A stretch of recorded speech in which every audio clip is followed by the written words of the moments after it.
All right, well, then let's get started. Hi. Forgive, it's always a complex technological operation. My students were just reading Marcuse today, so, the technological society is drilling itself into my brain at the moment. But all that is by way of preparation for some actual real human life interaction where we escape our insane levels of hypermediation and have a conversation with each other, which I'm very excited we've been working towards for a while.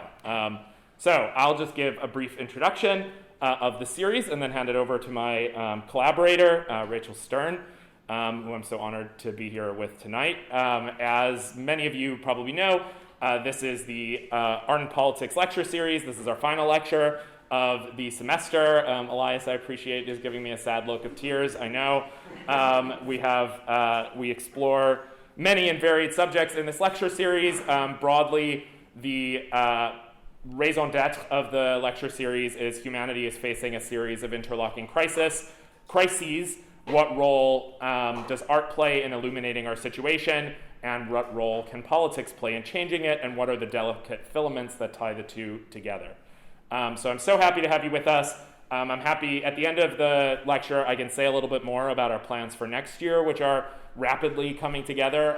We have a lot of wonderful speakers to look forward to in the year to come. But I am not going to ruin dinner with anticipation of future pleasures because, in fact, we have an immense and amazing panel set up tonight to discuss identity, art, and migration. So with that, I am going to hand the mic over to Rachel Stern, the director and founder of the Fritz Ascher Society. She'll say a little bit about the Fritz Ascher Society, and then we'll start with our panel for the evening. So let's all give Rachel a hand.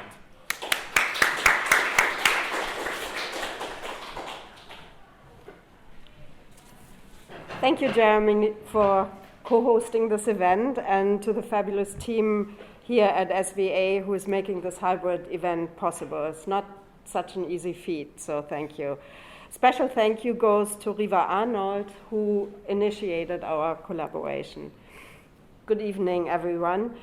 On the 50th day of the Russian invasion of Ukraine, with almost 5 million people who have fled the country, a discussion of the plight of migrants and refugees could not be more relevant. But even before that invasion, we were in the midst of a global refugee crisis with an official count of 82.4 million forcibly displaced people. Second to today were the numbers of people migrating during the first half of the 20th century, with the rise of Nazism and other fascist movements across most of Europe.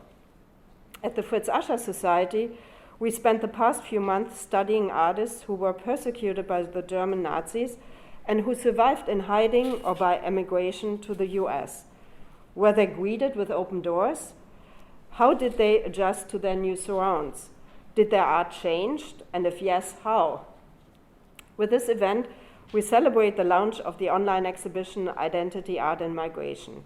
The exhibition focuses on 7 artists who took refuge from the German Nazis, 1933 to 45, 6 of whom made it to the US sooner or later, and embeds their stories in the larger story of identity and migration, as well as in the story of American historical and contemporary immigration policies. This is also the starting point of today's discussion. I welcome our panelists, Ori Scholtes and Rebecca Aberding from Washington, D.C., and the artist Yassi Alipur from Brooklyn, Iranian-born, but now from Brooklyn, and David Stern, German-born, but now from New York. A panel discussion and Q&A follows their presentation. Ori Scholtes teaches at Georgetown University across the disciplines of theology, art history, philosophy, and politics. He's the former director and curator of the Bnei Beit Klutznik National Jewish Museum, where he curated some 80 exhibitions. He is the author of several hundred articles and catalog essays, and the author or editor of 25 books, including The Ashen Rainbow, The Holocaust and the Arts, Symbols of Faith, How Jewish, Christian, and Muslim Art Draw from the Same Source, and Tradition and Transformation, 3 Millennia of Jewish Art and Architecture. Second edition is forthcoming anytime now. He's the co-curator of Identity, Art, and Migration, and we have a flyer for you to give you the link, yeah. Rebecca Erbelding, who is joining us via Zoom today, is the author of Rescue Board, The Untold Story of America's Efforts to Save the Jews of Europe, published by Doubleday in 2018, which won the National Jewish Book Award for Excellence in Writing based on archival research. She holds a PhD in American history from George Mason University and has been a historian, curator, and archivist at the U.S. Holocaust Memorial Museum since 2003. She served as the lead historian on the museum's special exhibition, Americans and the Holocaust. But we'll start today with Ori Scholtes. The floor is yours now.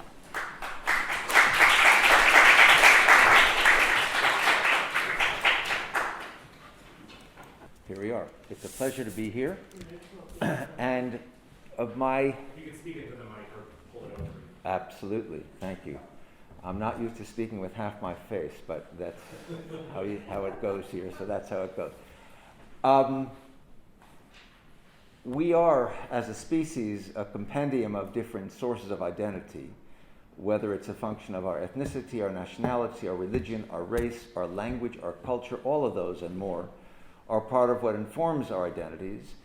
And it stands to reason that if we leave the source of that identity, particularly under duress, then our identity or our sense of self may be affected. And it also stands to reason that artists who in so many ways have a higher sensibility Q, a higher SQ than others with respect to all kinds of things might be particularly affected by the shift from having to leave and going from one place to the next place, and how to refine oneself when one shifts one's location. It's not the same for any two artists, because it's another truism of what we are as a species, is that we are individuals, and no two of us are exactly alike. We are snowflakes, we are leaves on trees. No two of us is exactly alike.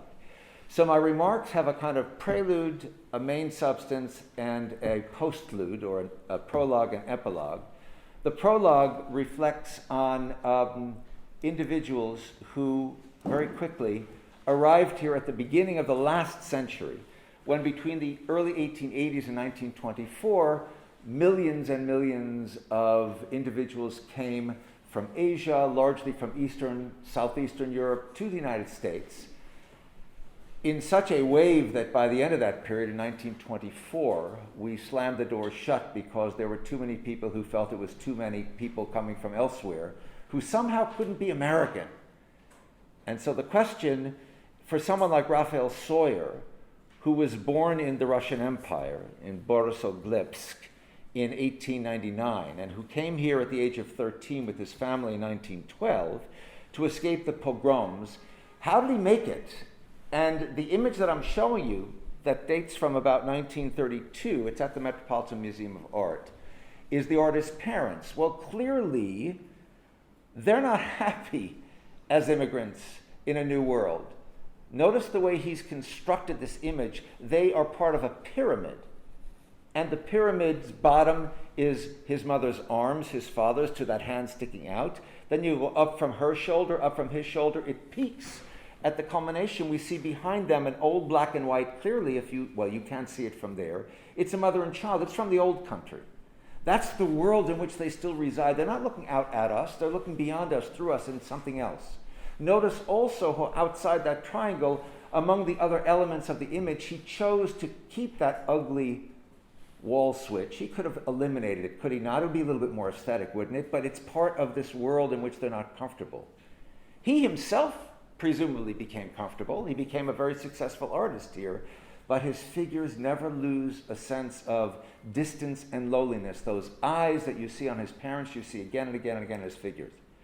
By contrast, Ben Shan, who also came from the Russian Empire, actually he was born in Kaunas in Lithuania in 1898 and came here in 1906 with his family, came to Brooklyn, found his way into America to become one of the founders, not just of social realism, but socio-political realism. He threw himself into what's going on here. And the very same year that Sawyer was painting that painting, he began work on a series of gouaches, of which this is my favorite. This is over at the Whitney, because he thought to himself, I need something important happening. You know, if I lived, he wrote, during the time of the crucifixion, that was really something to write about. And then he realized, my God, what happened to Sacco and Fanzetti, these Italian anarchist immigrants who could barely speak English, who were falsely accused of a murder and tried by a cabal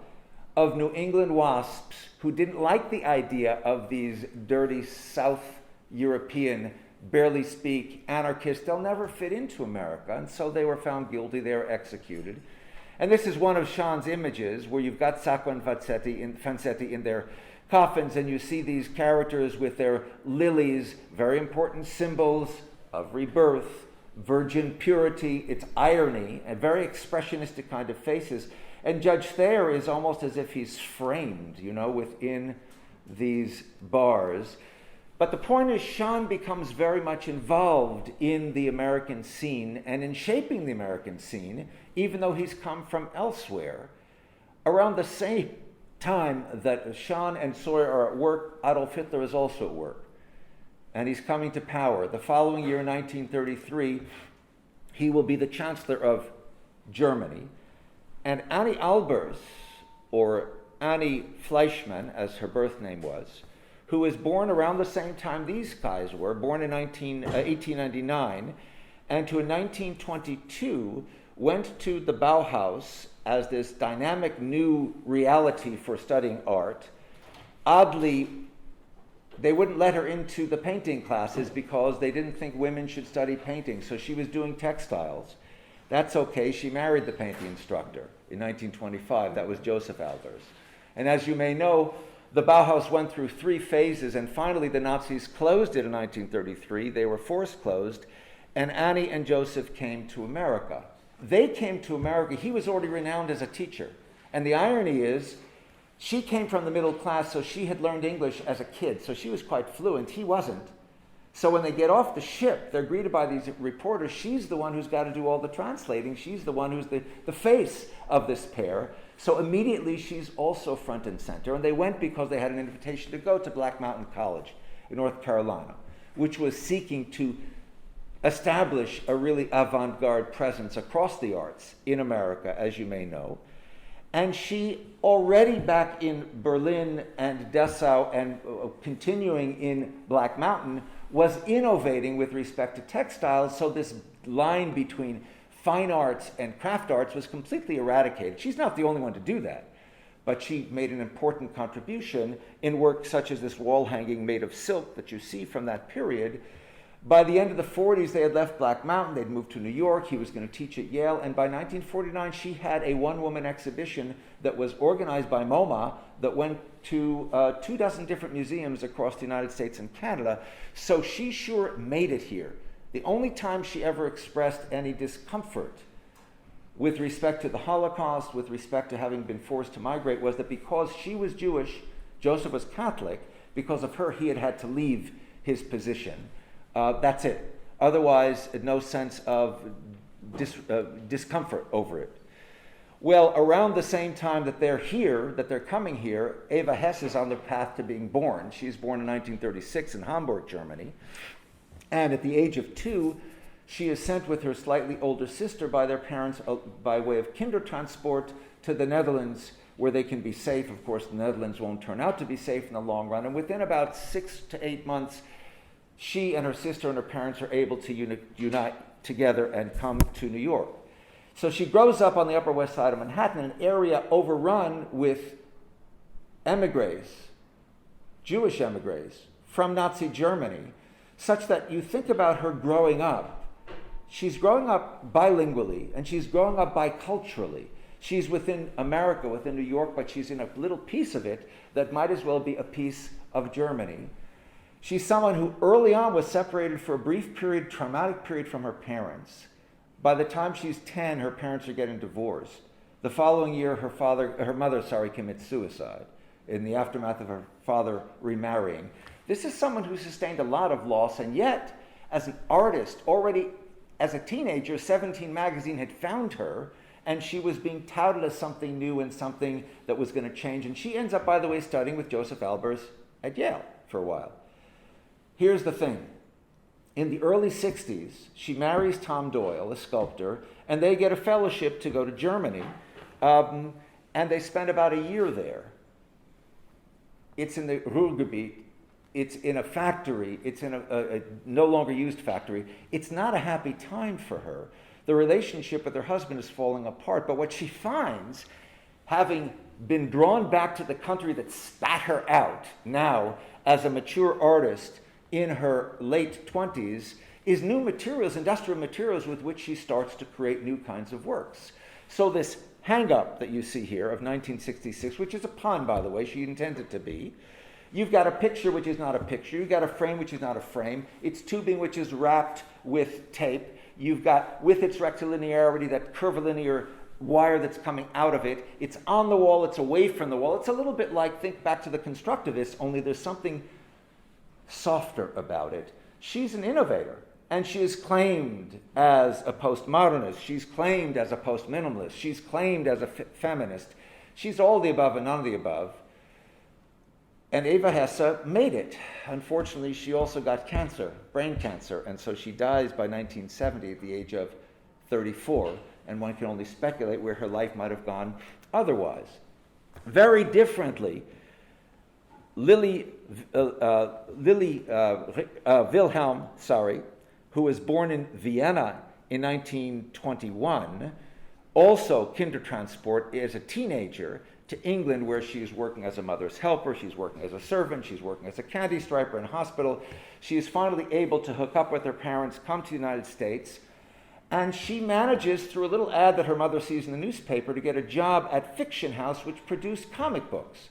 Comic books is an all-male domain, but all the males are off fighting the war, so she's able to get a job, and the job increases. And ultimately, she's an innovator. She's a pioneer. This is among her most famous characters, Señorita Rio, who fights all these bad guys, and Lilly would comment on how Lilly René is the name that she took as an artist. Lilly would comment on how Señorita Rio had the kind of courage she did not. Well, it's true. Lilly René was not fighting Nazis with swords, but everything she did with her pen, which, as you know, could be mightier than the sword, reflected the kind of courage that she retains to this day, together with the beauty that she retains to this day, living on the Upper West Side at the age of 101, almost 102. Different still, Arthur Szyk, born in Poland, in Łódź, in 1894, so we backtrack to the time period of the Sawyer and Shan boys. And from Poland, also then part of the Russian Empire, I might add, he spends time studying and then creating in Paris, in London. He becomes renowned. His subject matter is Polish, his subject matter is Jewish, his subject matter is English, French, ultimately it will become American. He does these incredibly complicated illuminated manuscripts and things of that sort. As Passover is upon us, his illuminated Haggadah is really something to behold. The interesting thing is he cannot come from England directly to the United States because our doors are not exactly wide open, in spite of the fact that he's already got an international reputation as an artist, in spite of the fact that Hitler already has a price on his head because of some of the stuff that he's been doing. So he goes to Canada in July of 1940 and is able to come from Canada in December over to the United States, where he remains. And this is an example of the kind of work that he does. It's Hitler's world, and you can see you've got Hitler surrounded by his buddies with their plans for overrunning the planet, and it is a caricature. His stuff was so popular with American GIs, it is said, that they had more of his material hanging in their tents than they had pin-ups. And Eleanor Roosevelt said of him that he was like a one-man army fighting Hitler. Each of these characters, each of these artists, is unique, and each of them has a unique experience. Friedel Zubas, born in Berlin in 1915, who fled Nazi Germany and came to the United States, to New York City in 1939, became entranced and involved with American art as it was evolving and emerging as a world-conquering form of art. By the end of the war, the abstract expressionists, and of course, as you know, the expressionists went in two different directions. You've got Pollock, you've got de Kooning, you've got the actionists, the gesturalists, you're just being thrown into their canvases. And you've got people like Rothko and Newman and Gottlieb who are the chromaticists, the color field artists, where you're kind of drawn in. The world is being put back together on their canvases. It's exploding on Pollock's canvases. They all have huge canvases without frames, so they literally connect to the world outside them. Well, Friedel finds his own unique path between. He is very much a color field kind of artist, but he also has a strong actionist kind of quality to him. And if the abstract expressionists did big, he did bigger. This enormous 1975 painting called Procession is about 9.5 feet by 24.5 feet, and it's not the largest that he did. By the 1960s, he's really found his rhythm and continues to produce extraordinary art over the course of the next years until near his death in 1994. One last from this group is Rudi Lesser, and again, different story. Born in Berlin in 1902, by the 20s he was being touted as a student who primarily did graphics with the occasional watercolor. He was being touted by people like Käthe Kollwitz and Georg Grosch as the next great thing within German graphic art. And in 1933, his studio is trashed by the SS. He's not there. His friends are aware of it. They tell him, "You can't stay, you better leave." And he leaves and he goes to Denmark, then to Sweden. He spends the entire war in Scandinavia. That in and of itself is a beautiful and complex story that I don't have time for. But here's the odd thing about him. He comes to the United States after the war, in 1946, where he's able to hook up with his brother who was living here, his mother who was living here. He hadn't been able to make it here till after the war. And he stays for 10 years, but he's never really quite happy. He's successful. He teaches for a year. He opens the graphics department at Howard University, one of the important traditional black institutions of higher learning. Howard is in Washington, D.C. He has exhibitions and things, but he never really feels at home here. Unlike each of the others in his or her own way, he doesn't. And he goes back to Berlin. And he spends the last 32 years of his life, from 1956 to his death in 1988, in Berlin, in the same relatively impoverished area where he had grown up, but apparently comfortable, playing chess, his dog at his side, with some sausage in his backpack for the dog, always some beautiful young woman also at his side, and doing illustrations for the local newspaper and occasionally with an exhibition. This is a self-portrait. And what I find most interesting about it is 1985. So he's in his 80s. And I would say that you can't tell how old he is in this portrait. He could be 30, he could be 80. But it's as if he's looking in a broken mirror. You know, he's got all those striations across it as if it is a kind of broken mirror. So these are part of what is going on diversely in and around the time of the Holocaust, when it wasn't necessarily easy for immigrant artists to come to this country. If I fast forward to my two-part epilogue, I stop first at the work of Michael or Misha Yofin, born in Leningrad in 1959, who managed to come here to the US in 1991. As an art student, the same year he won a prize and was thrown out of school for being subversive. This is not, if you are familiar with the former Soviet Union, not all that difficult to understand. And in 1992, in fact, he got an award only a year into his presence in the United States from the US government, and his work was purchased by the US government. This is a painting from the year he arrived. It's 1991, and it seems to me to summarize rather effectively how he feels as an immigrant, right? It's the 4th of July. So we've got Yulia in Cyrillic, in Russian on the one hand, of July in English on the other hand, and you recognize not just the American flag and the Soviet flag, or the Russian flag, I should say, by that point, but different style houses, the bric-a-brac that's part of the Dasha community, and the roofs that are being sort of held together by glue and chewing gum, as compared with the very nice, neat roofs of America, the cloudless sky of America, the cloudy sky of Russia, and so on. It's a beautiful diptych that takes us back and forth between his two worlds. And lastly, but not leastly, David Stern, from whom you will hear in a few moments, born in Essen, Germany in 1956, and came to the United States by 1994. Just around that time, he had an exhibition. Actually, it was at a museum that I ran. And this is from that series, Identity and Relations exhibition. And you can see it's two figures. It's two lovers. He is intensely figurative, and at the same time, it's almost abstract. If you're too close to this, that's all it looks like is abstraction. He's expressionist. He's thick impasto. It's almost like relief sculpture. A slide can show you. You go from Van Gogh to Soutine to Frank Auerbach to Stern, and it gets more and more intense as you go from one generation to the next. And it's all about people, and it's all about relations. Well, David rather quickly figured out how to find people and be in relationship once he came to New York. He was, for better and for worse, of course, very much present when 9/11 happened.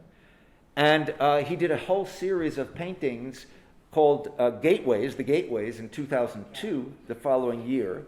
And his work was, in fact, installed at the National Memorial for 9/11. And he has and he hasn't changed between the two images that I've shown you. There is figuration very clearly. There's relationship very clearly. There is a nuanced difference, and the abstract level is perhaps slightly shifted from one to the other. The point is, none of these artists is alike any of the others, and yet all of them come from similar kinds of experiences and dissimilar kinds of experience. They are diverse examples of art and expression, comfort, discomfort, success, failure, translating the various elementa of identity into very interesting images that are in part centered around the whole issue of migration, of changing from one place to another. And as Rachel said, it couldn't be more relevant than what is going on in the world today. So where does this lead us? It leads us to Rebecca Eberling, to whom I'm about to hand over the microphone, who is going to talk specifically about America during the period of the Holocaust and leading up and leading from. And then we will turn to hear from David and from Yassi, that is to say, two artists who are our contemporaries, who are part of this huge matrix that we call identity, art, and migration. And I thank you all very much.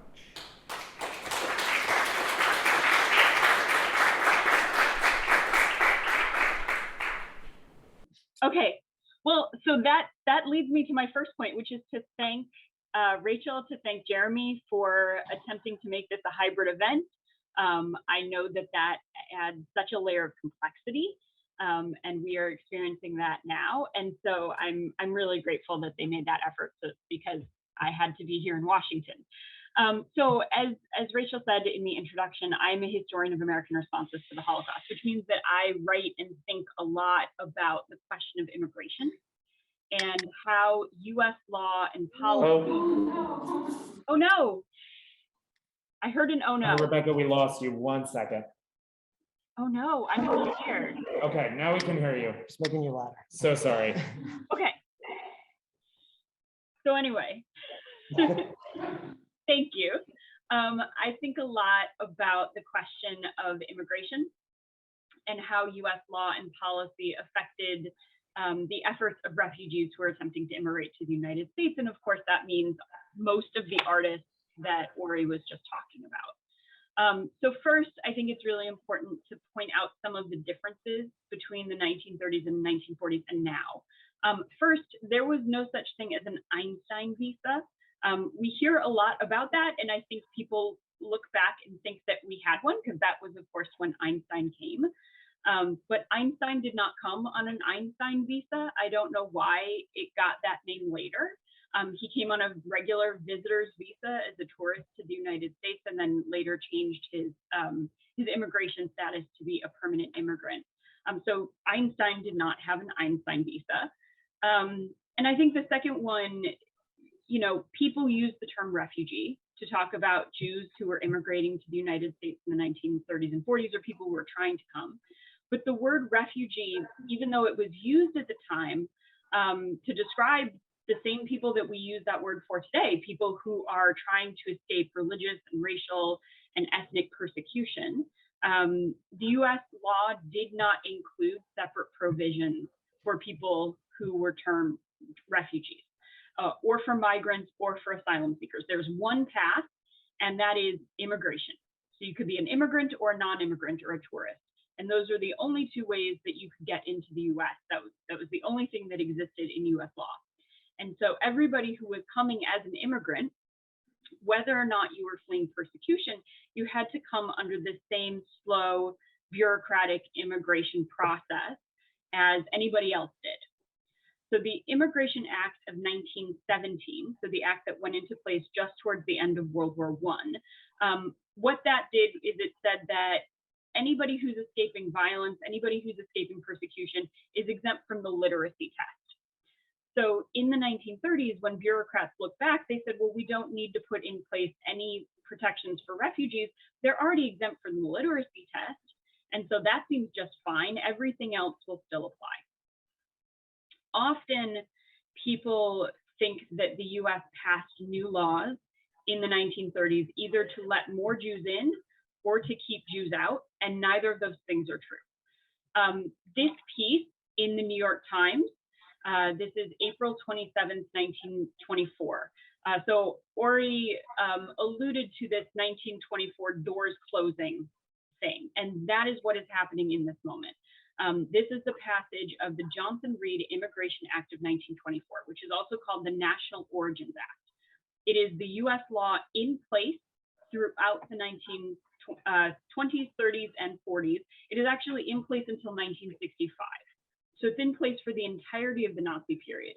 And in this article, Senator David Reed, who was one of the co-sponsors of the bill, he wrote that, quote, "Until now, we have proceeded upon the theory that America was the refuge of the oppressed of all nations." So that until now is really telling, right? Because he is saying that is about to change. The two maps that you see spread out here below the headline demonstrate just how that's about to change. So they show that immigration is going to be restricted from now on. The Johnson-Reed Act was bipartisan. It passed overwhelmingly by both Republicans and Democrats in 1924, and it was signed into law by President Calvin Coolidge. And the Johnson-Reed Immigration Act, which is, again, also the National Origins Act, what it did was it placed the responsibility for who could enter the United States with American diplomats abroad, with consular officers, rather than with immigration personnel at the border. So this is the moment where Ellis Island, which had been the gateway for millions of people in the United States, millions of people who presented very minimal documentation upon their arrival for entry, instead effectively becomes a holding pen for people who don't pass the very cursory inspection upon arrival. Everything is done back in Europe now, or back wherever your home country is. There were a set number of visas, 2% of the national origins of the United States, as counted in the 1890 census, which were available to each country. And as you can see here, by tying the quota to that 1890 census, the immigration restrictionists who wrote that bill designated the bill effectively were seeking to nullify the impact of the millions of people who had come in the 1900s, the 1910s, the millions of Jewish and Catholic immigrants who had come from Southern and Eastern Europe, trying to nullify them upon the national origins of the United States. So by 1929, 5 years after this bill goes into effect, Congress had passed an overall cap on immigration to the United States at a total of 153,000 people per year. And the quotas, as you can see, from countries in Northern and Western Europe were the highest. They represented almost 86% of all available visas. And as the law was based in the pseudoscience of eugenics, this kind of idea that some people are biologically better and that you can make a hierarchy of races, that races had immutable, inheritable characteristics that you just could not get rid of by marriage or by doing anything, potential immigrants had to apply for the quota of the country where they were born, not the country where they were living, not the country where they had citizenship. Their so-called race was based on where they were born. So all applicants had to submit very extensive paperwork. This is an incomplete list that you can see here. And if an applicant was successful in presenting all of this paperwork, the consular officer would issue them a visa, which gave them 4 months to get to the United States. And then they were eligible to naturalize and become a citizen after 5 years. So throughout the 1920s, quotas are usually filled or near capacity. So you can see here that for most of the 1920s, when there's a little bit higher, you know, it's pretty close, 160,000 people per year are coming. And then the Great Depression begins in 1929. There's the Wall Street crash, the ensuing economic depression, and that leads to new concerns that jobs will be taken by new immigrants. And those jobs are needed by American citizens. So on September 15th, 1930, so again, this is before Hitler comes to power, September 15th, 1930, President Herbert Hoover issues an instruction to State Department officials telling them to strictly put in place a likely to become a public charge clause. So that had come in the it was part of the 1917 immigration law, largely ignored until now. But this provision said, if you are even remotely likely to need any sort of public support throughout your life, you are no longer eligible to come to the United States. And you can see how immigration drops as a result. 1933 is the lowest number of recorded immigration in American history. More people leave the United States in 1933 than come. And of course, 1933 is the year that Adolf Hitler is appointed Chancellor of Germany. US diplomats there very quickly begin to send reports detailing the Nazis' abusive and discriminatory treatment of Jews, articles throughout the US with details of Jews being molested on the streets, Jewish businesses being boycotted, Jews being fired from public sector jobs, Jews being kicked out of public school. And over the 1930s, immigration to the United States from Germany slowly increases, but very slowly. And State Department diplomats anecdotally report that most of the applicants that they are seeing are Jewish Germans who are seeking to leave their country. But because of that public charge clause, and because of that instruction that Hoover had put in place, which Roosevelt doesn't really modify until later in the 1930s, any applicant who isn't extraordinarily wealthy and whose assets were able to avoid Nazi seizure, those people needed an American financial sponsor. They needed somebody who would vouch for them. And that sponsor needed to produce extensive paperwork, multiple years of tax filing, bank statements, insurance statements, and letters of recommendation. All of this having to be gathered in paper, in person. So those applicants who didn't have close family in the United States with the means to provide this kind of support sometimes attempted to contact total strangers who just happened to share their last names, hoping to make a connection and find some sort of sponsor. And of course, the Anschluss, the Nazi annexation of Austria, and Kristallnacht, the attacks in November 1938, brought new urgency to Jews who were trying to escape. Many German Jews who might have been hesitant to try to leave their hometowns were not hesitant anymore. They needed to get out. After the German annexation of Austria, Roosevelt combined the German and Austrian quotas, giving a total of 27,370 visas for anybody born in Germany or Austria. That was the number of people who could enter the United States who were born in those countries every year. But the demand for those visas under the German quota skyrocketed. By July 1st, 1939, so this is even before World War I has begun, the beginning of quota year 1940, under US law, there are more than 300,000 people born in Germany, the majority of them Jewish, who are already on the waiting list to enter the United States. And remember, there are about 27,000 visas available for those 300,000 people. Between June 1938 and July 1941, the State Department issued every single one of the available visas except for 15, which I think is probably a clerical error since all of this is being done by telegram. American public opinion, though, still opposed accepting new arrivals.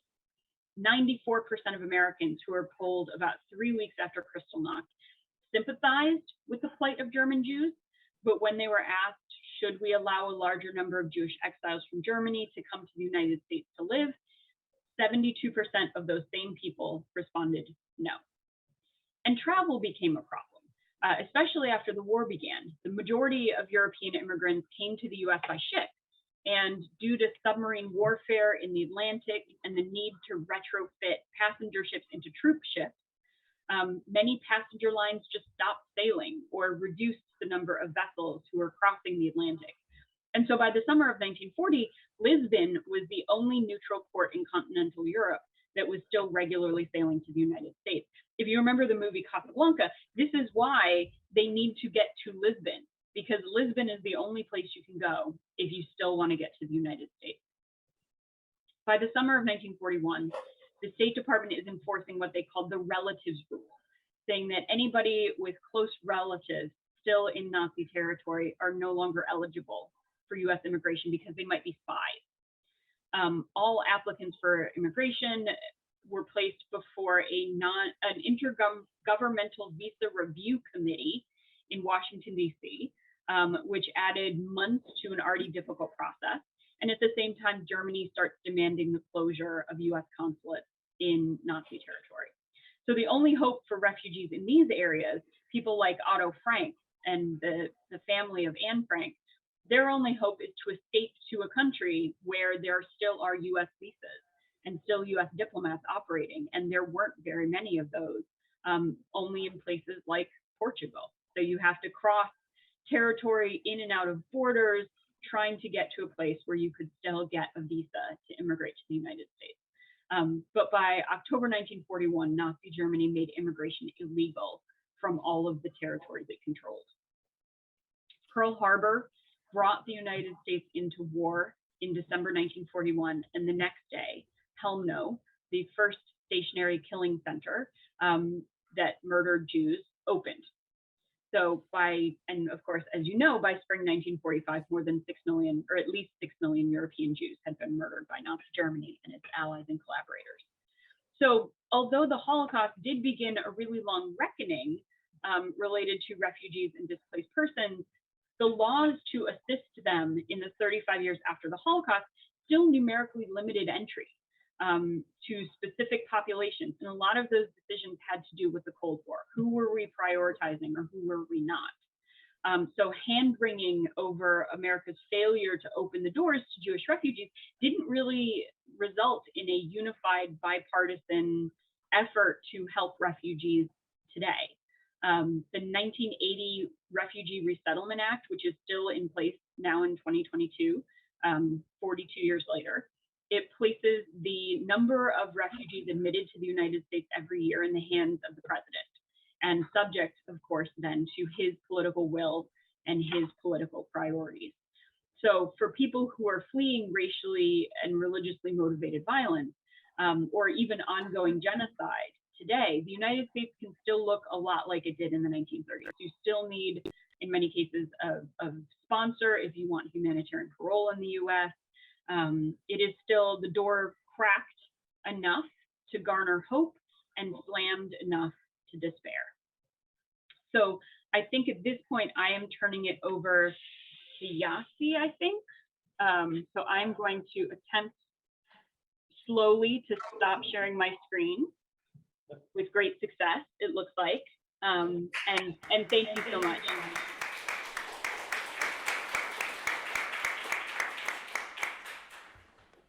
Rebecca, thank you so much for that quite informative presentation. I'll say myself, my family emigrated after the Anschluss from Austria. So it was, I forget, what was the Austrian number you said, the number of visas given after the Anschluss? Austria gets combined with Germany. So Austria by itself had 1,434 visas per year. And after the Anschluss, Roosevelt combined the two. And so there's about 27,370 visas for anybody born in all of Germany and Austria. There were no specific visas for Jews. So we can't really estimate the number of Jews who came. Anecdotally, we know that most of the people who came with those visas were Jewish, but not everybody. That's really astounding. By such small threads, we live or die. The other thing that comes to mind in listening to Ori's presentation is a line by Brecht. Maybe we'll have some time to reflect on, which is, in those days we changed our country more than we changed our shoes. So I am pleased to kind of get us into the second half of our presentation, which is our historians, hearing from our historians from that period, and now hearing from some living contemporary artists reflecting on some of these dynamics, both historically and in the present. So I'm really honored to introduce, first of all, we're actually going to swap the order. So first of all, I'm going to introduce David Stern. David Stern. He's a German-born American figurative painter whose work is rooted in the European figurative tradition, as you saw somewhat already, and informed by American abstract expressionism. His artistic career spans 40 years, and the main theme or motive of his work has been and continues to be the human condition. He is widely exhibited in Europe and the US and is represented in public and private collections in the United States, Europe, and Asia, among them the Metropolitan Museum of Art, the National 9/11 Memorial Museum, as Ori mentioned, the National Museum in Poland, and the State Art Collections in Dresden, Germany. You don't have to listen to my German pronunciation there. So we're really honored to have him. Let me just introduce Yasi while we're at it, because then she'll go up right after David. Yasi Alipur, who we're lucky to have, is a SVA faculty member. She's an Iranian artist and writer based in Brooklyn, as Rachel mentioned.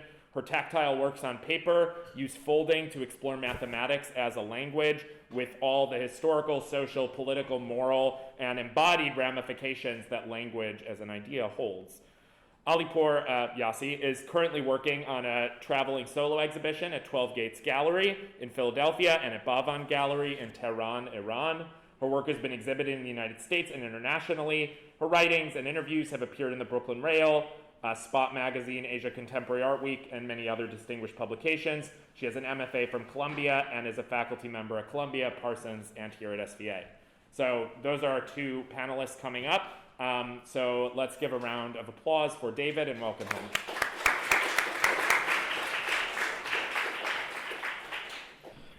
Thank you very much, Jeremy, and thank you very much to SVA to invite me here for this evening, and thanks everybody for coming out. As a young painter in Western Germany, where I grew up under the influence of American soft power, I was fascinated by American abstract expressionism without really understanding it, as I was about to find out when I walked the streets de Kooning and Franz Klein had walked 50 years earlier. The way I looked at it was through the lens of formalism. Excavation by de Kooning, for example, was to me like a manifest renouncement of figuration, when, as I understand it now, it was an excavation of his creative powers, freed by the rigid categories of European high culture. De Kooning, steeped in the separation of high and applied art and various academic and non-academic schools of painting, had found a way to freedom, out of categorical constrictions, culminating in his women's series of the early 50s, and of course leading to his very own way of figurative abstraction. It took de Kooning almost 30 years to excavate his powers and successfully fuse his European perspective and training with the dynamics he experienced on these shores.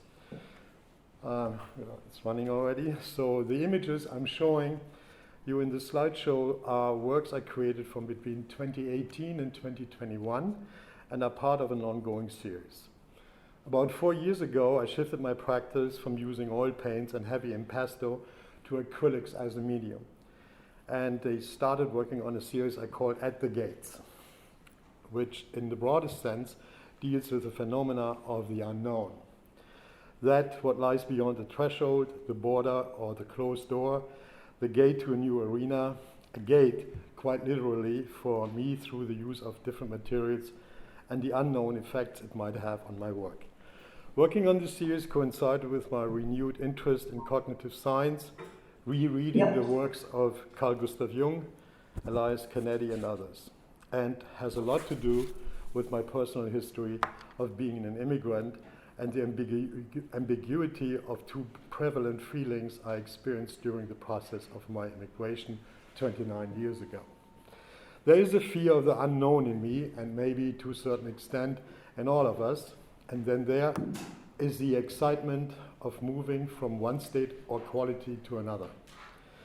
Not knowing whether it will be an up or a downward move, this series is a reflection on living on both sides of the fence. It also addresses the challenge to one's personal identity through acquiring a predominant status, that of an immigrant, which overlays and obscures individuality. I can't say that I was completely conscious of how much this series was informed by my own personal experience when I started working on it, but in the process, I became slowly aware that the excitement I felt had to do with having been the stranger facing the unknown myself. Each morning is a threshold to the unknown day that lies in front of us. Yet anticipation, mostly based on our past experience, our solidly wired egos, and our routine, helps to overcome the fear.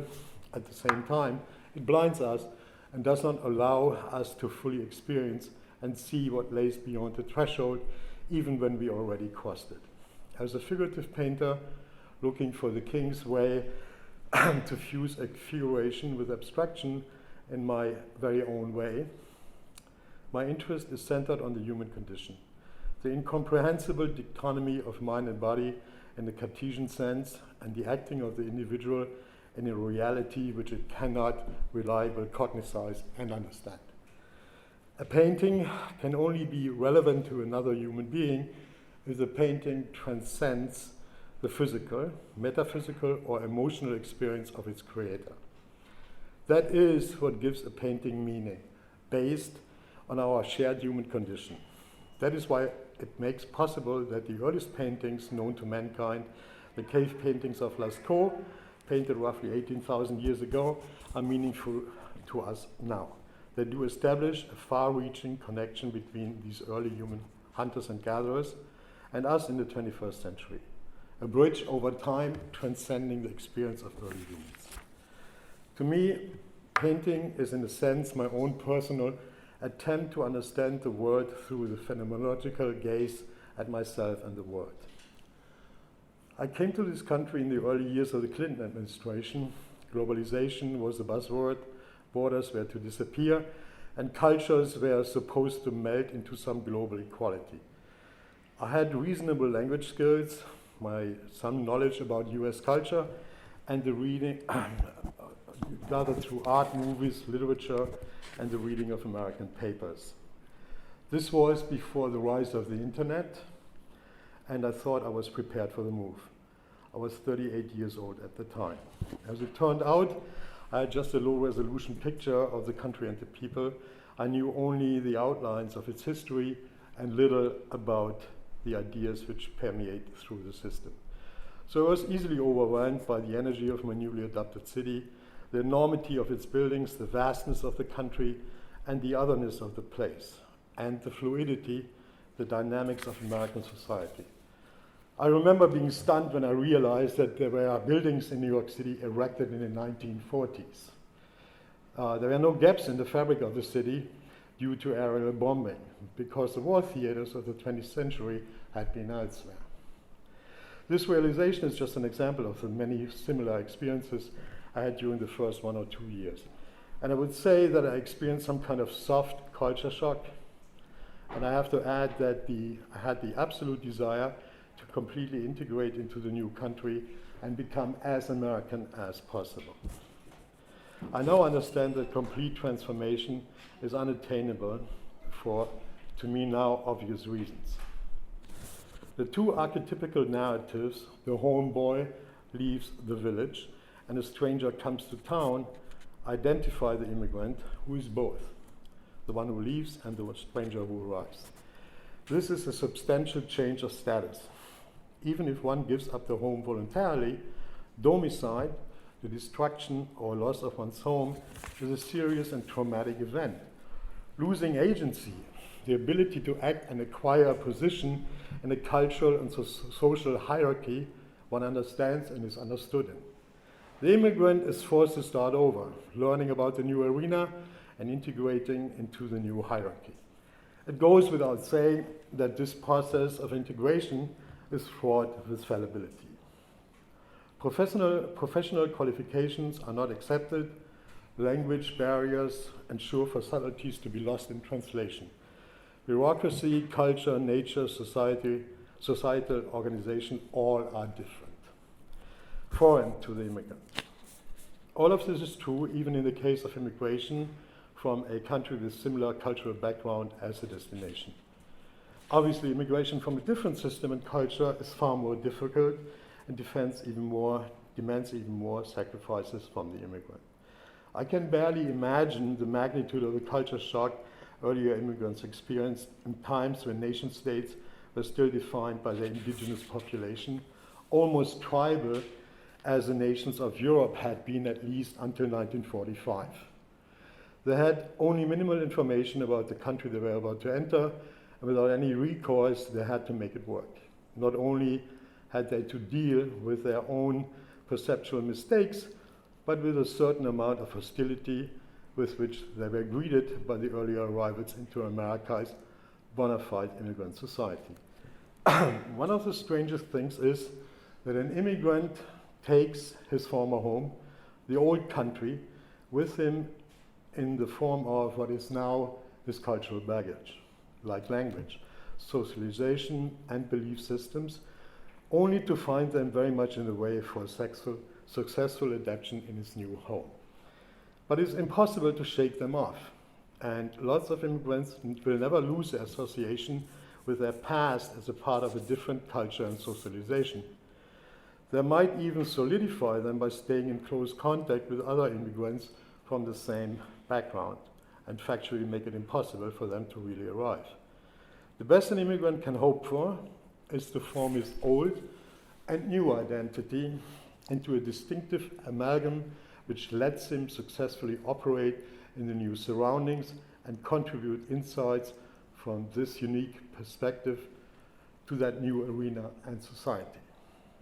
Coming back to Willem de Kooning, I argue that the reason the former sign painter who dabbled in inconsequential surrealist images in the 1930s became an international leading artist and icon 30 years later was his ability to adapt to the dynamics of this country and aptly express them in his works. Thank you.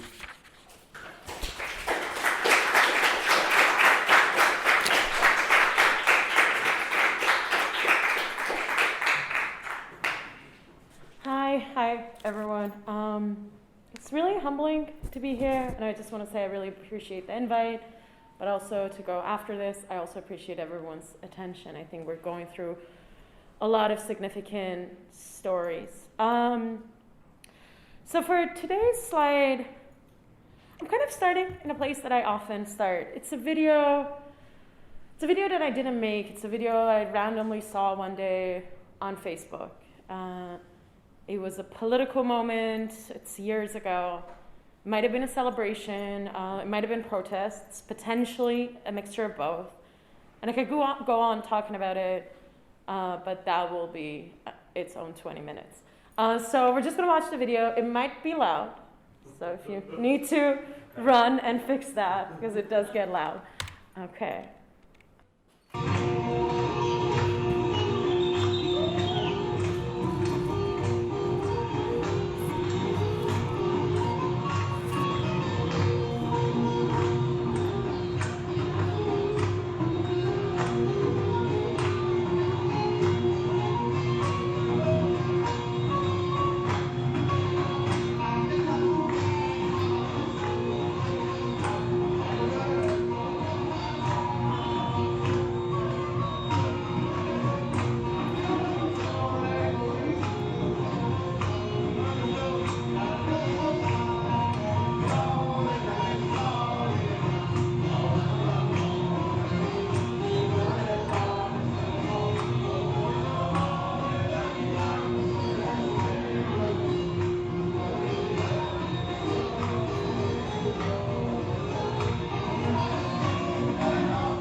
And it pauses. So these days I I think a lot about this. I think I've started my lectures with this video for 6 years now. And my thoughts about it shifts, but also it doesn't. So these days I think a lot about what it means to be in the middle. It's kind of also been humbling to think about that today, kind of thinking about the history and the numbers, and also thinking about all the communities that are experiencing all of that today too. And perhaps I'm using the word humbling a lot because I wonder what it means for me to be standing here today. For a lot of what will follow, I will focus on my practice. It will be my visual work and some thoughts and writings that are borrowed from different pieces. But before getting started, I would say there are two really important parts of my practice that the visual work wouldn't exist without them. One is teaching, and the other is writing, and a lot of times writing has become conversations. Hopefully teaching has too. So I just stand here. This is a editorial project I did for the Brooklyn Rail when I had a chance to be their guest crit, to do the criticism section, and I had the chance to invite people. And we focused on intergenerational conversations that happen through and within histories of erasure.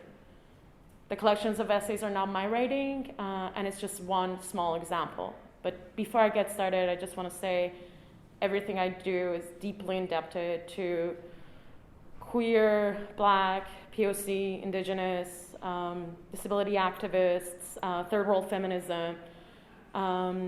It's just one story.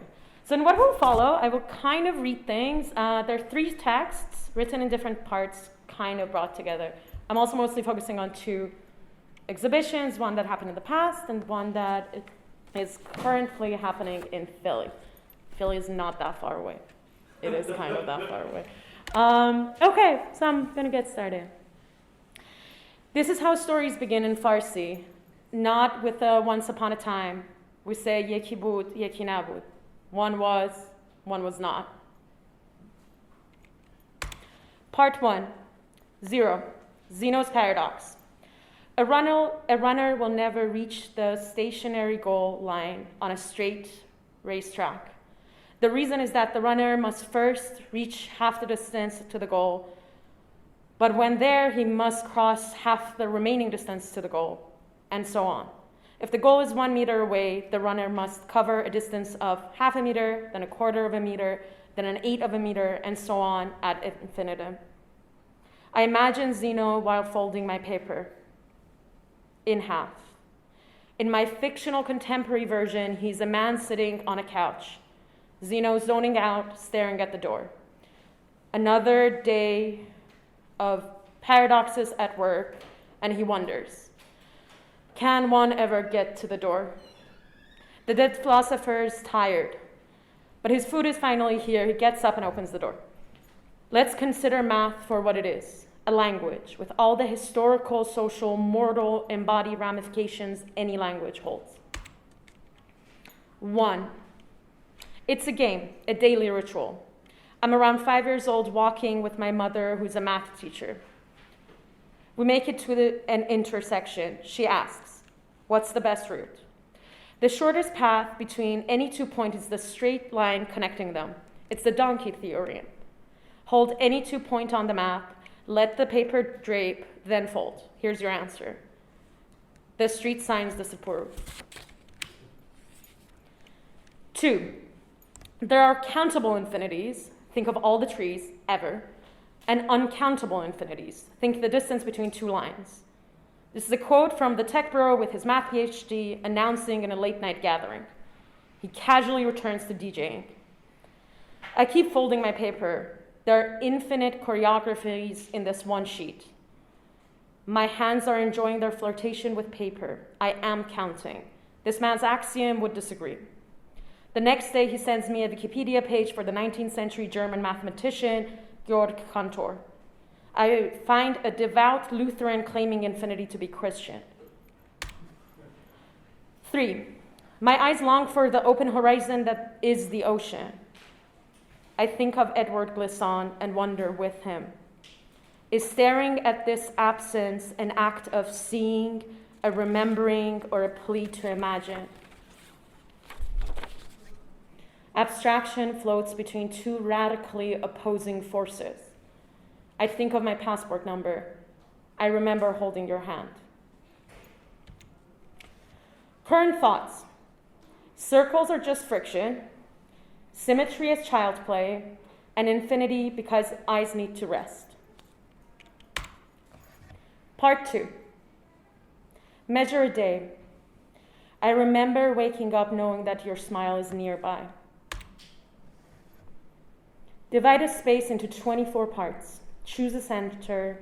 Imagine a circle into being. Map me a path to our displacement. Let now be the standard time.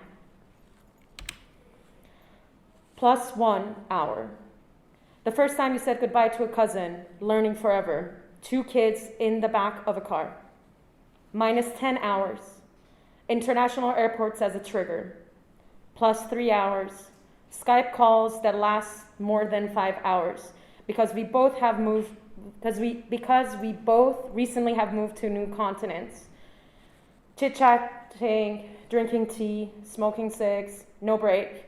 My sun sets, more talk, yours rises. I need to sleep. You need to go to work. Plus 4 hours. Knowing how to book an international flight for a corpse. You have loved ones who took this trip. It costs. Minus 7 hours. Associating your 20s with the traffic jams of a highway in a faraway city and suddenly realizing that you never lived there in your 20s. Plus 6 hours. Being a glitch at a friend's goodbye party because you have already left this land. You are a visiting ghost of yourself. Minus 5 hours. Knowing that intercontinental long-distance relationships don't work. It's a living proof of you and all your friends. Minus 4 hours. Being 7 and trying to figure out the international mailing system. It will take you another 5 years to realize that the problem is not that of paper or postage, it's language itself. Plus 9 hours. A decade of overdue family gatherings condensed into 20 minutes of video calls, 5 smartphones, a whole extended family, and their new kids on each screen. A headache that will last for days. Minus 2 hours. A WhatsApp group for old friends. Starting it, investing in it, trying to believe in it, committing to it, failing at it, muting the notification. Plus 11 hours minus 1 hour. Knowing that the sky is not the same color. We are at now again. The desire to, I measure a shoreline.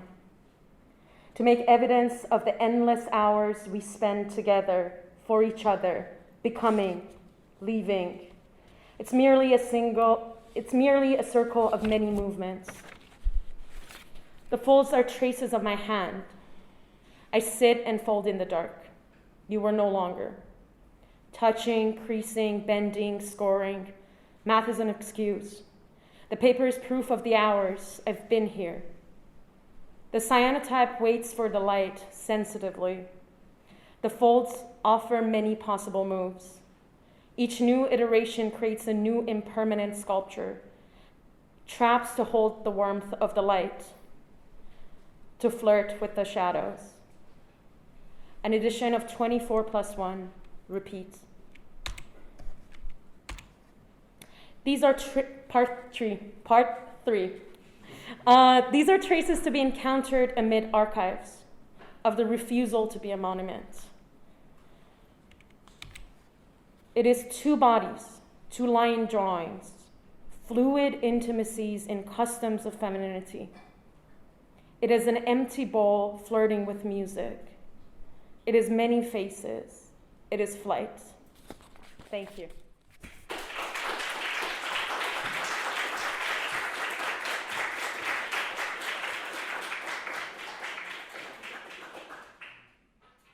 And we're going to invite our panelists up to the front.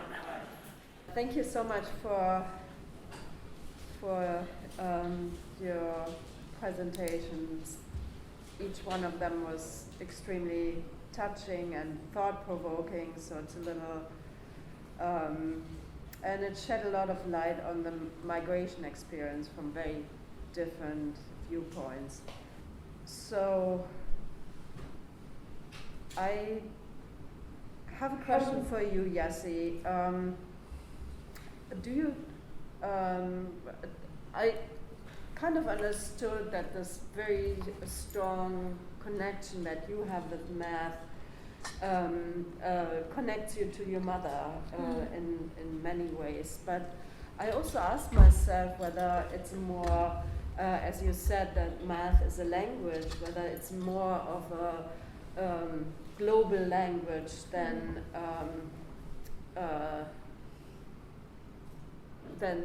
painting or than music or than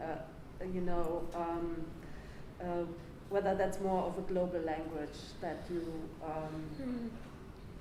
are using. Of course, you're producing artwork, but you're using math as the basis. No, and that's something that I think about a lot. And yeah, like there are parts of my relationship with math that is kind of random or autobiographical, come from a family of people who studied math and were engineers. I have a bachelor in computer science. I did my time with math and logic in a math building. But the other thing is, like, when it comes to language, for me, that's the part that I'm actually interested in. I would say today I'm pretty suspicious of anything that is global or universal. And I would say there are many accents of mathematics. And there are moments, because like a lot of my math community or my friends who continue their academic education in mathematics are Iranians who studied in different places, who we were talking about before. Right. And for me, this is a conversation I had with them. It's like, as a visual artist, I've been very aware of how I stand outside of Western histories of art. You know, it's like, and I was kind of very familiar with it. And part of the interest in math also came from a desire to discuss my fascination with abstract geometry and Islamic abstract geometry that for me just doesn't travel through the West. Yeah. But then it's been interesting. It's a conversation I've had with friends. How do we think about accents of mathematics? And what does it mean to feel you're educated in math in different locations?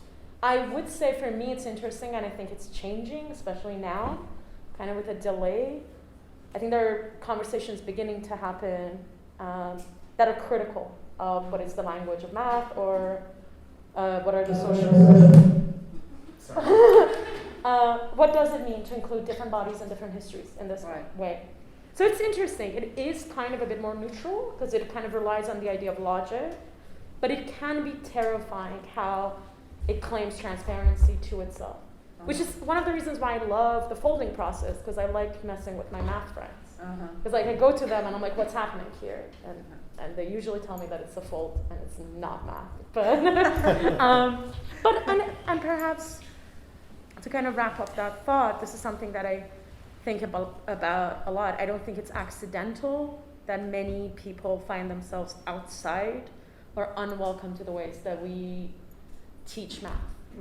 That it's very gendered, that it's very normative, because we rely on the binary logic to teach math.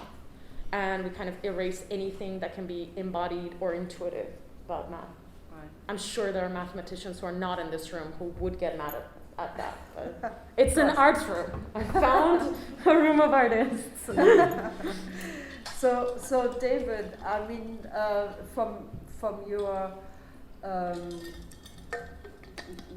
talk, I heard that you also don't believe in globalization, that your experience is very much that there are different cultures, that even within the Western world, the cultural transfer is not an easy one, meaning it's a culture shock that you experience by coming here, and it's also a dramatic change, I think, that your work went through and is still going through, still adapting, right? Still adapting. No, I think that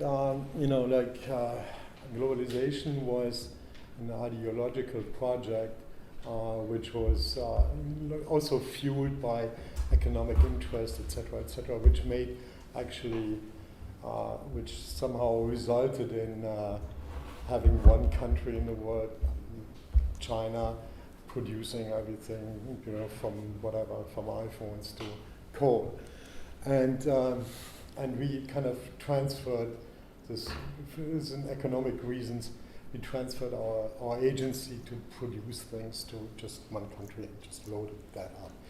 So globalization, in this sense, the ideological, form of that is, I think, has kind of, as we see now, kind of failed, or it's not really a very successful project. But I think that very much so, still, as I said in my talk also, and as you mentioned, that we still have different cultures and we still have different nation states. One can argue whether that is, a winning concept for the future, but this is what it is, and people are growing up in different places, and they are taking part of their identity, of their individual identity. Part of that is the place where they were born.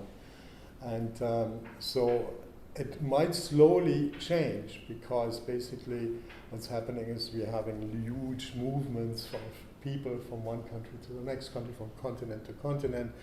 So it's kind of, it might change into something which is like a natural globalization, where people are moving around, and the question is just how you make that work. I mean, how is that even possible? In terms of economics, in terms of the indigenous population wanted to say, like, protect their piece of the pie, etc., etc. But the very fact that so many people are on the move, and so many people move from here to there and from there to here, that by itself speaks in the direction of something like a global, not globalization, but something like global consciousness and a global, like understanding that we're living together. And we, have to.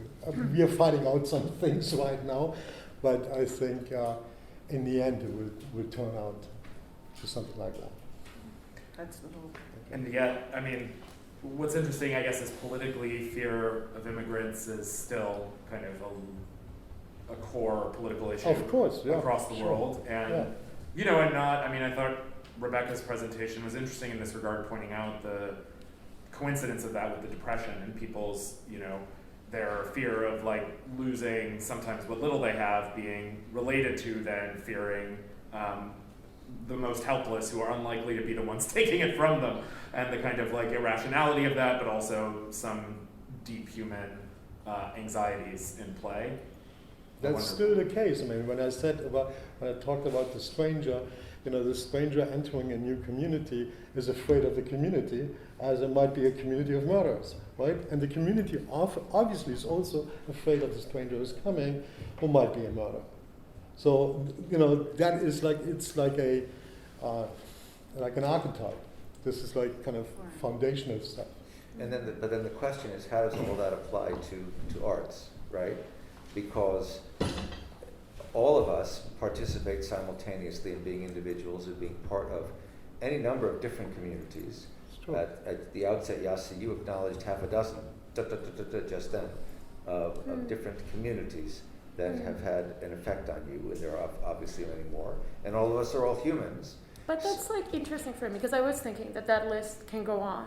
And there was a moment where I was like, what is the process of naming? But I just also want to be clear that I feel like in the naming, something that perhaps I'm trying to find is the sense of marginality, or what is not the hegemonic, right. And I'm like, the list is kind of infinite, but those are the parts where I'm not, perhaps that's what I meant, where I'm like, sometimes I wonder about when we talk about the global experience, where are we? Mm-hmm. And I have similar like concerns around the term humanity or even individuality, that it's like, I don't know. So there's a long list, and it can be longer. Right, and as you said, your art, to the extent that it relates to mathematics, that's obviously, those principles are all universal. At the same time, as you recognize, the first thing I thought of when I saw your art is Iran in particular and the Islamic world in general with respect to geometries and that form of art, and why that was a preferred form of art, because figuration was by and large, and I say by and large, not entirely, right? In some contexts, not permissible. Obviously not entirely, because you wouldn't have all those illuminated manuscripts and carpets with figures if it were completely not. But, right? But that form of artistic expression, by the way, has as its starting point, especially in your medium, which is folding, binary. You start by folding, or is that a different sense of I'm like, binary? Or do you want to take that out? I've spent like 22 years just asking that one question. It's like, is that a binary or is it connected? And again, that could be its own talk. But and perhaps this to me is also related. First of all, I wouldn't say, I'm not sure if math is universal. We talk about different accents of math. We have agreements, right? But Well, a lot depends of... what we mean by math. Counting, numbers, that's math. And then there's systems of counting, you know? Absolutely. And then like, those are the But spaces. There are different systems, but there is counting. Counting is universal. Different systems are different. I feel like We have to have, the next panel is a mathematician's panel. Yeah, and I will not be invited. But when you were talking about the history of my corner of the world, right? And this is something I think a lot about it. I grew up in a region where it's like, geometry and design is very prevalent. I would also say there isn't this deep fascination with figuration because we just happen to not be Christians. Right. You know? And I feel like the way we tell that story, like when you were like, but, I'm like, I start with the fifth but. Like, I don't know what happens before that. Because I do think a lot about self-othering. Like, when I think about the history of my region, I don't start with a negative definition of what we did not have. What is the lack of figure? Like, for me, abstraction does not relate to a lack of figuration, you know? So it's like, perhaps that's what I mean by like the accents or thinking about the accents. But. Which is sort of along David's initial point about rescuing figuration and de Kooning, not eliminating it, or I forget exactly the words you used. But. No, it was like the rejection, basically, of figuration. That's what I thought it was, but it was a, let's see, more like a programmatic idea. And I think that to a certain extent that was the case. And to a certain extent it was the case in the whole group of the abstract expressionists. But on the other hand, I think they're all left their what do we say, like they're grounding into some kind of style. And lots of them had been surrealists actually. And one of the few who did not really do that is it's Gorky, right? Charles Gorky. So that's the other Gorky. So who actually like kind of in his later works you can still see some kind of reflections of that surrealism, that surrealist ideas. So, but the others pretty much like left all of that, and just. And then along come critics. Greenberg, Rosenberg, who said what they're doing is confined to the canvas, and it's all about form. It's all about color. There's no relationship to the outside world or to reality. Yeah, and to my mind, not only is it literally connected because they don't frame their canvases, and the canvas goes around the stretcher, so it's spilling out into the world. But you cannot tell me that someone like Rothko or someone like de Kooning or someone like Pollock or someone like Barnett Newman never thought about Auschwitz, never thought about Hiroshima, never thought about any of that stuff. All of a sudden in the history of art, artists are completely not thinking about the world around them. I also think they ask very deep metaphysical questions. Exactly.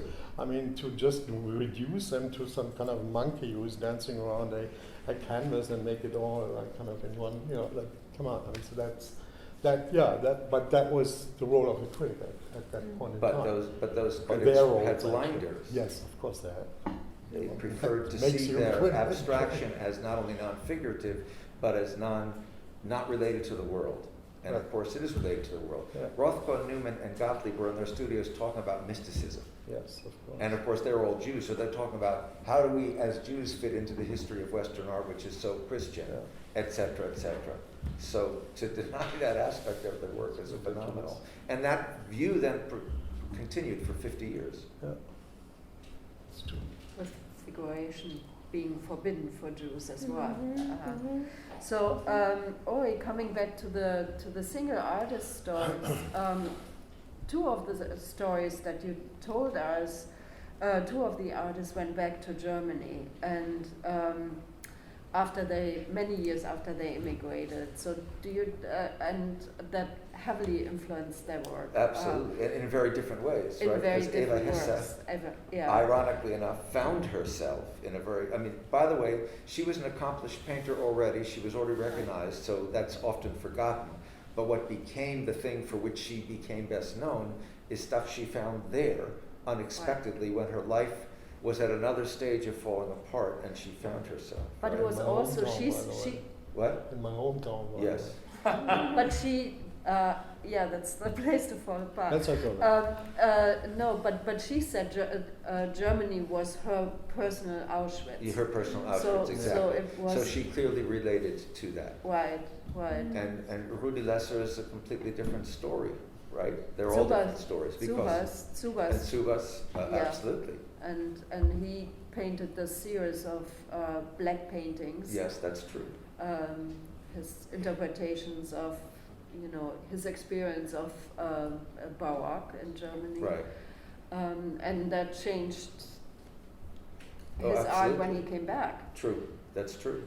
But in the end, what he becomes best known for is this interestingly coloristic work that he did, Right. which is so extraordinary. But do you think that their time back in their birth country helped them to become themselves? It could not have not affected them, right? Whether it's that they became themselves or they found they re-engaged a part of themselves of which they've been unaware. Eva had been here since she was 3, but as I said, she grew up in an immigrant community of a particular sort. So I feel as if she was bicultural all along the way. Right. Tsubas is a slightly different story, of course. True. But they certainly found stuff. How could one not? Right. I mean, look, if you went back to Germany and spent a year there, if you went back to Iran, if you could, and spent a year there, there's no question, but you find things. Of course. And later on, you might look back and say, oh, that was there all along, I just hadn't realized it. Or you might not look at it that way. Right. But yeah. Right. So I would like to ask Rebecca, is she still with us? Yeah, I think so. Can you hear us, Rebecca? Yeah, I'm with you. I'm actually answering questions in the chat. And so we've got two kind of dialogues going on, which is great. It's a hybrid event. We're a hybrid answering questions. Rebecca, I'm just wondering whether there were special immigration possibilities for artists back then, or whether in the 30s, and whether there are some now. I mean, you spoke about the Einstein visa. Is that the only way for artists to come into this country, or is it all home country based, the immigration still? Well, so my specialty is the 30s and 40s, so I'm going to stick there. You could get a non-quota visa, so something that was not numerically limited, if you had a position at a university. And so if you were going to teach art and you had a university that was welcoming you, or a community that was welcoming you, and you could say, I have a job here, I'm going to be teaching, then you could come without numerical limitation. And we know in 1939, there's about 6,000 people who do that. So a lot of them are kind of traditional professors or religious leaders, people who have a community who is trying to welcome them. You talked about Joseph and Ani Albers, who don't come with one of these visas, but have a university that has invited them to go. So that was seen as a kind of way to get out. You could come as a student and then hope to be able to stay after. And there are a number of people who did that too, who managed to get student visas, and then at a certain point, it's not possible for them to go back. And so there were kind of loopholes, but you had to be really the right person in the right time and find an institution that was really willing to vouch for you. One of the things that I was thinking about a little bit earlier when we were talking about how Americans feel about immigration is that, you know, the current project that I'm working on now is about a refugee camp that opened in 1944. It's about 1,000 people who were brought to the United States in 1944, kept behind barbed wire for about 1.5 years, with the idea that the United States is going to send them back to Europe at the end of the war. And of course, we don't. You know, there's huge debates in the US over what to do with these people. And among them are artists and musicians. And one of the things that happens that I think is really instructive is they are taken to this small town. That's where the camp is located. And the townspeople get to know them. And so I think there is a differentiation between Americans tend to be against immigration in the abstract. Groups of immigrants tend to poll very poorly. Individual immigrants, Americans like. And so you see that really even in the last couple of years as there were waves of deportations, you see towns that were, you know, what we would call red towns, areas where immigration polls very poorly, who say, but not that guy. That guy who runs the local restaurant, who's married to this woman that teaches at the school, we like him. And so I think there's something to be learned there, and I'm still kind of trying to figure out what, between this kind of idea we have of the mass of immigrants and the forgetting that each one of those is an individual person who individually we tend to like when we meet them. Of course, it's one of the great ironies of this nation of immigrants that we had a nativist movement already by the 1830s. We're not even half a century old, and there's already a cadre of Americans who are having trouble with immigrants ever since they came to this country, you know? And I'm not even talking about the ones who came here under duress from Africa, or the ones who were being pushed at the same time as most famously the Cherokee from the East Coast out to Oklahoma on the Trail of Tears. Our relationship to what we are and what we're supposed to be and how embracive we're supposed to be of whomever has always been complicated, you know? So today's world in that regard is just another tick that became particularly strong because of the 2016 to 2020, I forget his name, presidency that put such a negative emphasis on immigration, particularly from every place that we don't like or that he didn't like. But we have a long history of that contending with our will to embrace immigrants of whatever sort. Yeah, I think we bring everybody into the conversation, even for a few minutes before we let you all go. Are there some questions for our distinguished panelists? I feel like we've covered so many. We've covered so much ground. So please, Q&A, or just thoughts you want to share. Jake, go ahead. This is a question for both Yossi and David. So, with your art being so involved with culture and roots, you know, and the length of time it takes to make your pieces, what are you doing while you're making your pieces? Are you doing things that like attach you to your roots more? Are you just listening casually to podcasts? Like, is it a religious experience for you? I don't know. Like, how involved are you during it? And do you find yourself like going in and out of it?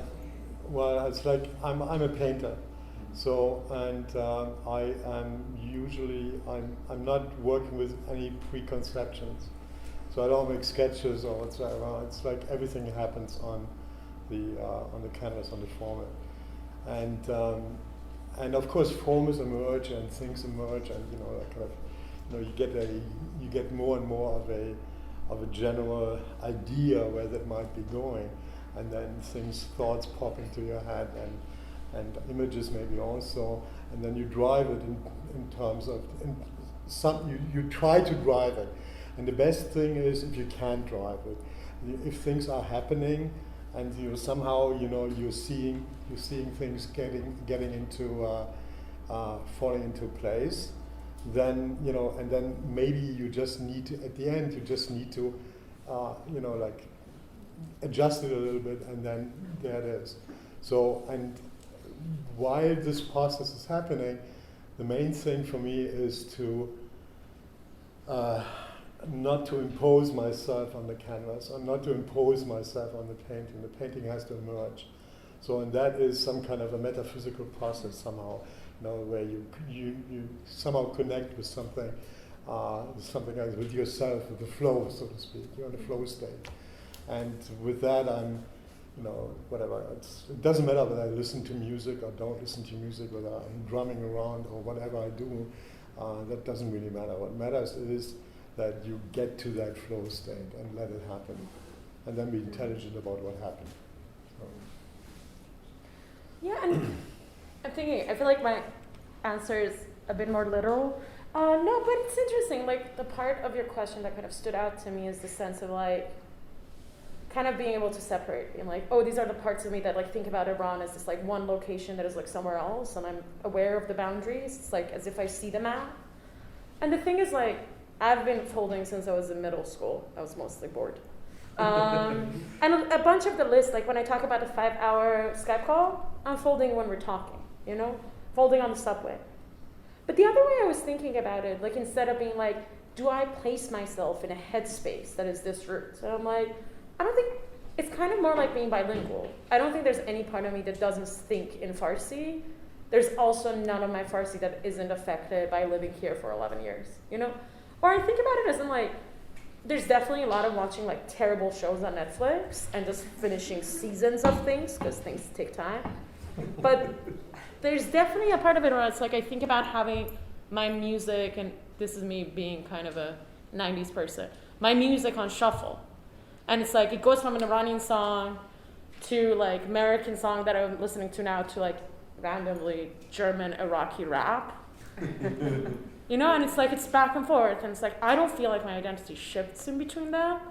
But something that has been kind of important for me with the folding, which is like very different from writing for me, is that I can move in between without feeling like I'm very aware of how it communicates to someone else. Like when I write in English, I'm very aware that I'm writing in a language that's not mine, that it will have an accent in it, Terrible TV shows.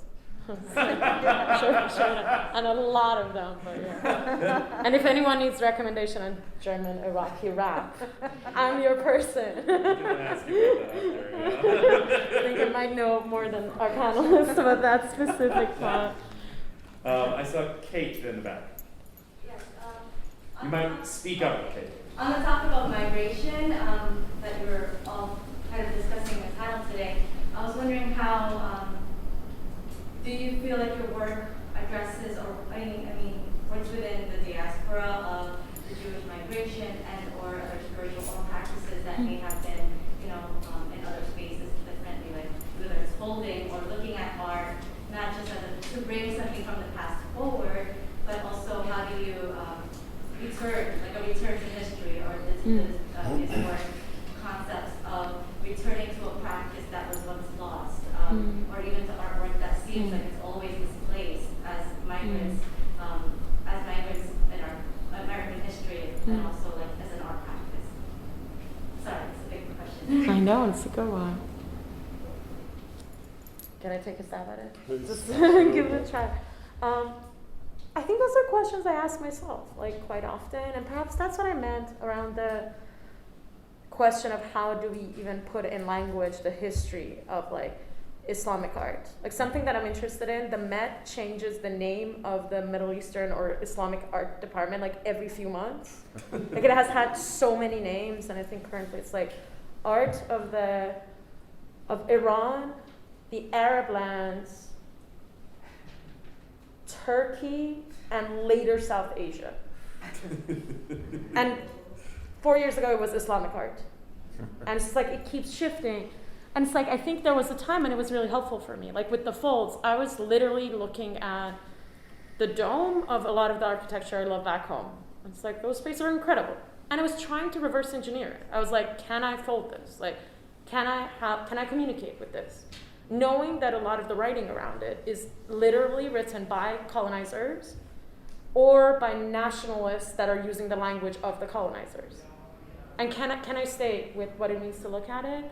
But what is intense about it, and like when we were talking about migration, I was thinking that it's like, what I know about immigration policies in this country are from my art community.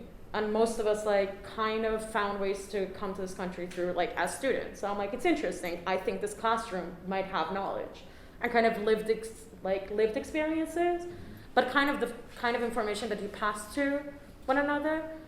Maybe it's the time I live in. I never thought I was diaspora. I was like, I'm just going for school, like BRB. And then, but also, was I ever not Americanized when I was in Iran?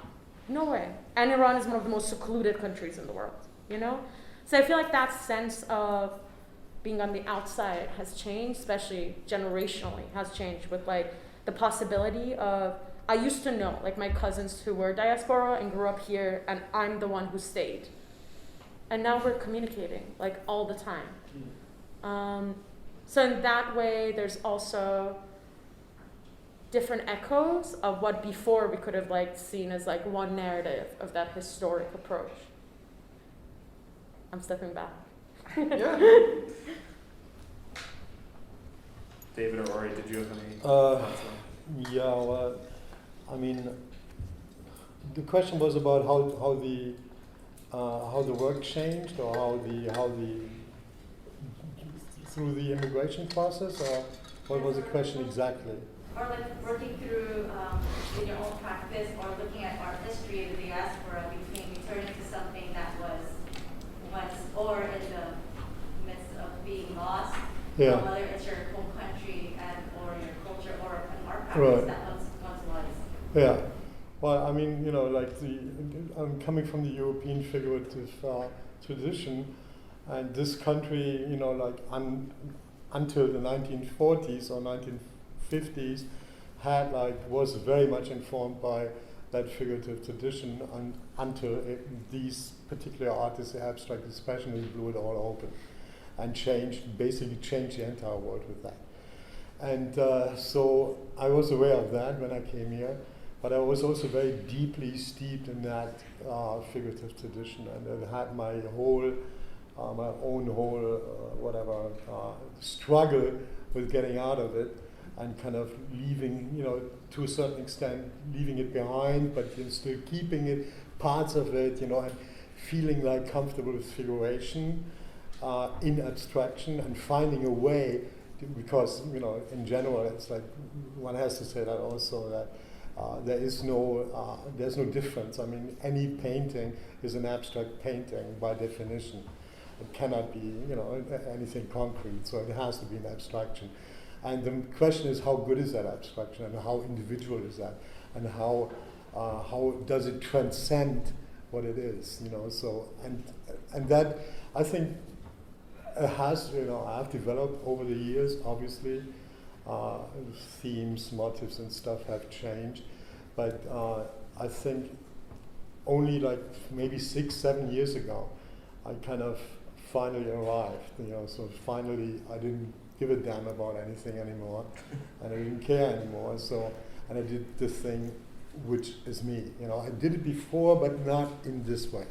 So, like 7-8 years back, somehow, which is like kind of very late if you really look at, you know, my practice is like 40 years of being a painter. So that's like kind of a quite late bloomer here. Right.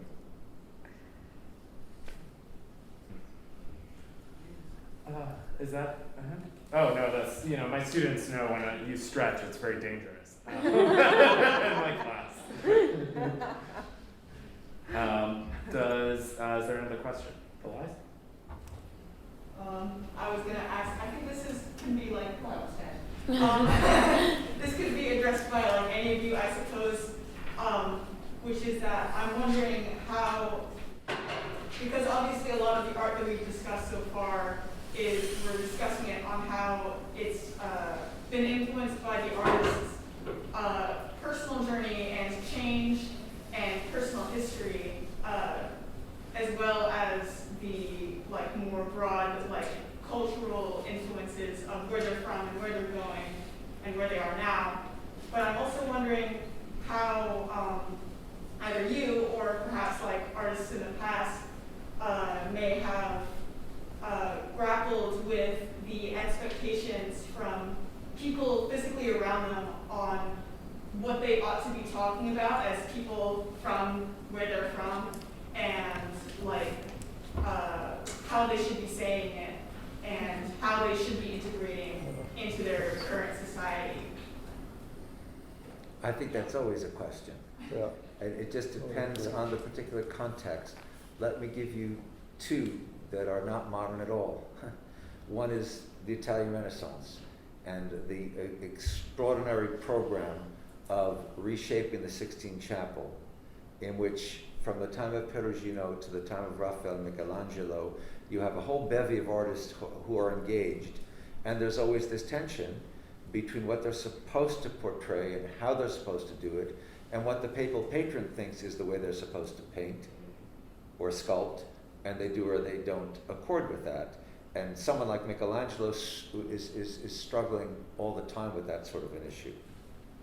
Completely different, an inspiration of sorts for Michelangelo. Go back another almost 15, 16 centuries to Praxiteles, the Greek sculptor of the 4th pre-Christian century. And he's commissioned by the community of Kos to do a statue for their temple of Venus, of Aphrodite. He uses his girlfriend Phryne as the model, and everybody knew that it was his girlfriend. So the goddess became the girl became the goddess, and the way he presented her, there's that famous story of Aphrodite that comes by way of a Greek commentator on Hesiod's Theogony. She rises out of the foam of the sea up onto the island of Cyprus, right? So she's called Cypria. So you have this wonderful, famous Renaissance painting by Botticelli of that, Venus on the half shell, right? Praxiteles has Aphrodite as if she's rising from the bath, and you've just shocked her, and she's kind of covering herself up. So it's not only that the girl has become the goddess and the goddess become the girl, but it seems a tad sacrilegious, and the Cossians were horrified, and they refused the sculpture. Fortunately for him or for us, the community of Knidos said, "We'll take it." She's known as the Cnidian Aphrodite, although the original no longer exists. We have Roman copies. But my point is, his feeling was, I'm going to do this as I want to do it. And if you don't like the way I'm doing it, screw you. I'm the artist. I'll decide. You want an Aphrodite? I'll give you Aphrodite. And frankly, Phryne is, for me, my Aphrodite, so that's how I'm doing it. So there's a long history of how that issue has been handled from a number of different angles. Faith traditions being most particular, because faith traditions focus on that other reality which we fear, having created us, might destroy us, can help us, harm us, bless us, curse us, further us, hinder us. We don't want to mess with it. So we're a little bit nervous about that in particular, except the artists who are not, or people who are not, including artists who are not. I think I would add the story of Velázquez painting Pope Innocence, which is like yes. a piercing, if you know that portrait, you know who that man is when you look at that portrait. And he was commissioned, and he dealt with power, so that's I would argue it was not just the rejection of the work, right. It was probably his throat also. Yeah. If it would not have been accepted. But he did a very, very subtle portrait there, portraying the power of that man. So, but I would agree with Ori. The only answer is you are the artist, and you shouldn't care what those people are expecting of you. We have that issue that arises with portraits of the presidents. When Barack Obama and his wife were portrayed by two different artists, the whatever you want to call them, these people said, oh my God, this is not an appropriate way to represent the president and the first lady, right? And the rest of us said, wow, this is a fantastic way to represent them.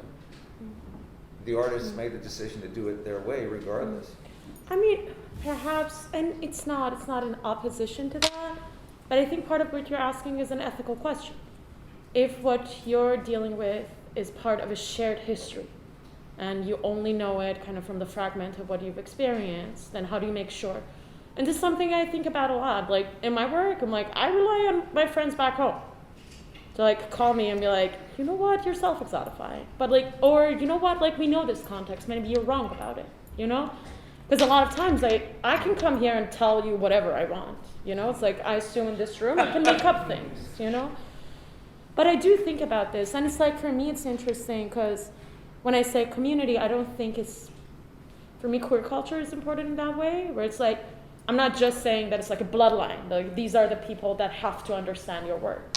But I do think you choose your desired audience, like who do you make the work for, and how do you make sure you don't, especially if you're dealing with histories of erasure, how do you make sure that you're not causing more erasure? And you will only know that by continuously asking that question. Or folding paper. But I'm like, okay, just folding paper. But yeah, I think it's important to stay with that. It's important to not self-censor, I would say, because I do think we live in structures of power and there's censorship happening all the time. But there's a line between making something and showing something. There's like a space in between. Yeah. I think just one immediate thought, this I had to Elias's thing, maybe to end on, is just, this goes back to David's point about globalization being portrayed as a kind of image of harmonious exchange. And that actually, in some sense, like, universality is oftentimes like it's people being blasted open and people being blasted from place to place, which goes to Yassi's point about the history of colonialism and of movement of populations, sometimes willing, sometimes not, often not. It goes, I think, to Ori's point as well. And then maybe, fundamentally to Walter Benjamin's point about every document of culture being a document of barbarism. That I feel like we're touching on that too, which is that when we think about like what is global culture, in part what global culture is like people being blasted out of one context, work being blasted out of one context, sure, and somehow picking up the pieces. Barbarism, go ahead. Barbarism is always below the surface. Yeah. I mean, that is our capacity for atrocity. I mean, all of our capacity to do that. It's like, think about Carl Gustav Jung's shadow, and that is in all of us. And it comes very much to the forefront in situations like this war in Ukraine right now, where people just apparently turned into slaughterers. So, yeah. So. I was just also thinking, and this is in part also to what Yassi was saying, but from a different angle. When years ago at the Brooklyn Museum, the exhibition that included the Ophelia Virgin and Child, but there was elephant shit on the Virgin's nipple, and Giuliani, I don't know if you've heard that name. Oh, he used to be mayor of a place called New York. Oh my God, it would be so blessed not to know that name. Before he became America's lawyer, he was America's mayor. Yep. And he was so, he was horrified, and he wanted to burn down the museum. And of course, it didn't occur to him, because he was completely ignorant of the cultural context of this, that this is a good thing. This is good luck. Elephant shit is a good luck thing. It was a positive. It was not insulting. It wasn't intended to be. It was reflecting his culture from Nigeria. By the way, in the Jewish tradition, when someone has done well, you say he stepped in shit. So it's not unique to Nigeria that shit has a positive role in the right context. But Rudi, of course, it wouldn't even occur to him to think beyond his own framework, and he's not unique that way. He's not. Yeah, I think there's a benefit in asking questions rather than making judgments about things, because very often we don't know what we don't know. There's so many cultural contexts that we have no idea, and I think what what we learned, what we saw today is that we have to be open and ask questions and welcome the stranger and not, close the doors. And I think as SVA went the extra step today, changed the world, because 3 immigrants are sitting at the table. We're not sitting under the table, we're the majority. So this is America. We have a Katzentisch though. We have a Katzentisch. We expanded the table to make it. It's true. So yeah, maybe give a round of applause for